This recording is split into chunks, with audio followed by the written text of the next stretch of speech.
ज्योतिषशास्त्र हे दोन्ही बघते आणि ग्रहांचे उपाय तुम्हाला सर्वांनाही त्याचा उपयोग व्हावा म्हणून मी हे व्हिडिओ टाकत असते, जेणेकरून तुम्ही थोडं ज्या बायकांना, बहिणींना, आई, माझ्या मैत्रिणी जे कोण असेल त्यांना थोडा फायदा व्हावा एवढ्यासाठी हा व्हिडिओ टाकत असते मी. दुसरी गोष्ट, मी जे नेम करेक्शन म्हणून सांगत असते, जे महत्त्वाचं आहे खूप आपल्या जन्मतारखेमध्ये. नेम करेक्शन म्हणजे तुमचं जे नाव असतं, मी इंग्लिशमध्ये सांगते त्याच्या नावात आपण अल्फाबेट वाढवतो आणि तुमचा लकी नंबरवर आणतो तो नंबर. त्याच्यामुळं खूप फायदा होतो, सर्वात जास्त फायदा आपल्याला त्याचा होतो. तर ठीक आहे, आजचा उपाय ज्याने आपले म्हणजे नातेवाईक असतातच, आपले घरातले बहीण भाऊ कोण असेल ते, तर त्यांनी काय केलेलं असतं, आपली जमीन आपल्याला न सांगता घेतलेली असते, आपली कुठं जर कुळगायदार अडकलेली असते, कुठं असते आपलं जी जमीन आपल्या हक्काची मिळत नाही, तर त्याच्यासाठी काय करायचं, ते मागं मिळवण्यासाठी थोडा वेळ लागतो पण मिळते. बदाम आणून ठेवायचे 1 पाव किलो असे.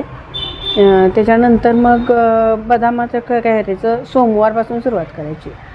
7 बदाम घ्यायचे, महादेवाच्या मंदिरात जायचं, 7 बदाम मंदिराच्या समोर महादेवाच्या जवळ ठेवायचे आणि तिथं बसायचं, प्रार्थना करायची, आपली जमीन, घर, आपलं सगळं त्या लोकांनी मनानं मागावून द्यावं म्हणून ओम नमः शिवायचा मंत्र म्हणायचा. त्यातला 1 बदाम घरी घेऊन यायचं.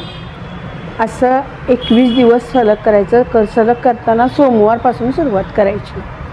फरक छान जाणवतो.